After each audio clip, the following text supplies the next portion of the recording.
Hola, el 19 de noviembre Argentina definirá su nuevo presidente en un balotaje entre Sergio Massa y Javier Milei. Esta segunda vuelta electoral no ocurrirá por primera vez en nuestro país, sino que ya tuvo algunos casos. ¿Cuál es la historia de este mecanismo? ¿Desde cuándo existe esta posibilidad? ¿Por qué se usó en algunos periodos históricos y no en otros? Mientras esperamos la definición electoral, ya te cuento toda la historia del balotaje en Argentina.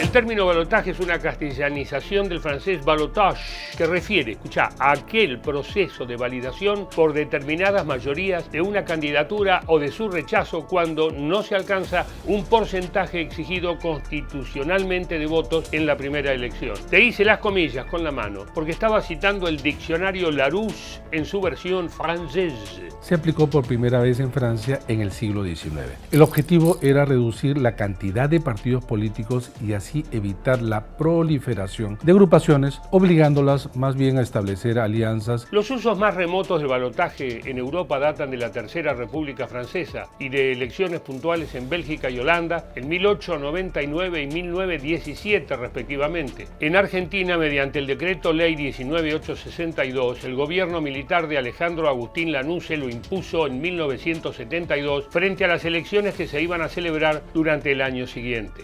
Hay más de 190 países en el mundo, de los cuales solo 54 pueden considerarse sistemas presidenciales. 31 países, entre países presidenciales y semipresidenciales, tienen sistemas de balotaje, con lo cual también tenemos países presidenciales que no tienen un sistema de balotaje, sino que el que gana, gana en primera vuelta y puede convertirse como presidente. Ahora, que nosotros no estemos acostumbrados a tener balotaje no implica que los países en América Latina que sí lo tienen no tengan mucho balotaje. Casos como por ejemplo Colombia, Brasil, requiere el 50% de los votos para ser presidente o si no hay una segunda vuelta. Las elecciones de 1973 fueron las primeras en 18 años sin proscripción del peronismo. La idea del presidente de facto era que el voto antiperonista se reuniera para forzar una segunda vuelta. Pero Héctor Cámpora, el candidato de Perón, obtuvo el 49,5% de los votos. En segundo lugar quedó Ricardo Balbín con solo 21 puntos, pero se bajó. No quiso competir en el balotaje. Al cabo de un tiempo cívico, caracterizado por su caudalosa afluencia de votantes, el teniente general Lanusse anunció el triunfo de los candidatos del Frente Justicialista de Liberación, doctores Héctor José Cámpora y Vicente Solano Lima. Desde entonces, el balotaje dejó de tener validez hasta la reforma constitucional de 1994, producto del famoso Pacto de Olivos entre el entonces presidente Carlos Menem y su antecesor Raúl Alfonsín. De ninguna manera quedó limitado el Pacto de Olivos, a mí me gusta llamarle pacto, es una palabra que viene de paz, a dos partidos. Por el contrario, hubiera sido mucho mejor, desde luego, encontrar aquiescencia también en otros sectores que no la dieron y que tienen todo el derecho a comportarse como quieran, pero no podía dejar pasar por alto el que se diga en este recinto que estuvo limitado exclusivamente a dos partidos y que esos dos partidos no quisieron que otros sectores lo acompañaran. Esa reforma estableció que para evitar la segunda vuelta, una fórmula presidencial debe superar el 45% de los votos o bien llegar a 40, pero con más de 10 sobre la segunda fuerza. ¿Se entiende? Para el caso de la elección del presidente y del vicepresidente de la nación, los candidatos se presentan en una fórmula indivisible por un partido determinado. Aquella que resulta electa es la que obtiene más del 45% de los votos o la que obtiene el 40% solo si existe una diferencia mayor de 10 puntos porcentuales sobre la fórmula que le sigue en cantidad de sufragios. Si ninguna de ellas alcanza esas mayorías, se realiza una segunda vuelta,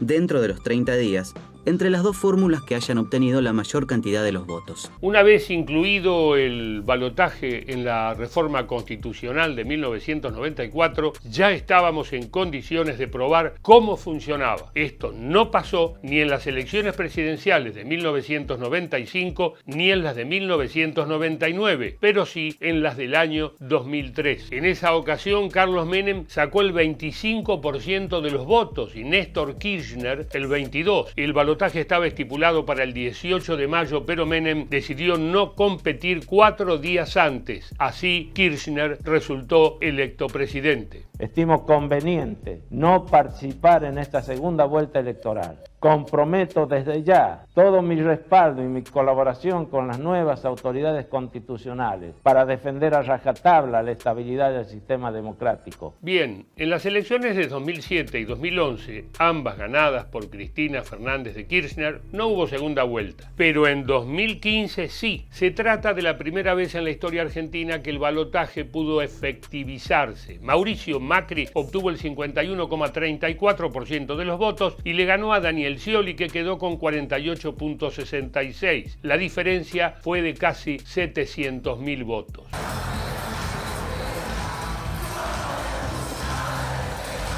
En 2019, una vez más, no hubo segunda vuelta, porque Alberto Fernández llegó al 48% y le sacó 8 puntos de ventaja a Macri. Pero este año sí tendremos un nuevo balotaje, después de que Sergio Massa y Javier Milei obtuvieran el 36,78% y el 29,99% respectivamente. Damas y caballeros, es de mi agrado informarles que hay definición por penales. En este momento son alrededor de 30 los países que tienen balotaje. Además de Argentina, se destacan los vecinos Bolivia, Israel, Chile, Uruguay y, por supuesto, el lugar de origen del sistema, Francia, donde las dos últimas elecciones presidenciales se definieron en segunda vuelta, o sea, con balotaje. Sé que muchos de nuestros compatriotas me han votado hoy, no porque apoyen mis ideas, sino para bloquear a la ultraderecha.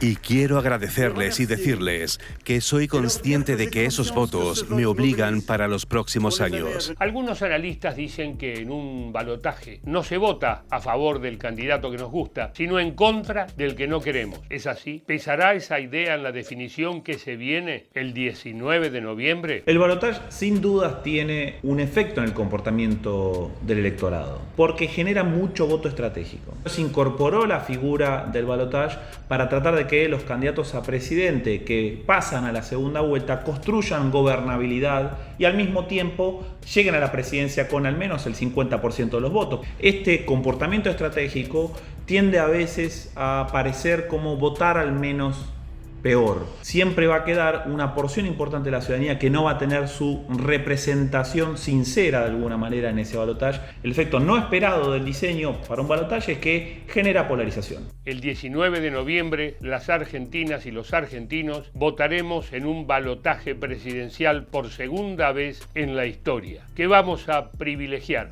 ¿De qué manera vamos a ejercer nuestra responsabilidad democrática? ¿Es cierto que las segundas partes nunca fueron buenas? Hay balotaje.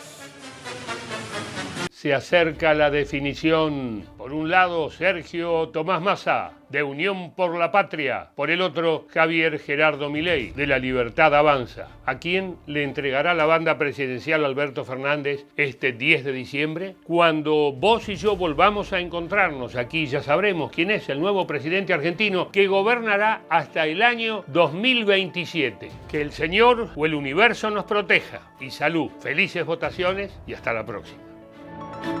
Si te gustó el video, no lo dudes. Ya mismo suscríbete a nuestro canal de YouTube. Invita a tus amigos, pasá la onda por doquier y no te olvides de activar la campanita, así te enterás de todos los contenidos que vamos subiendo, ¿ok?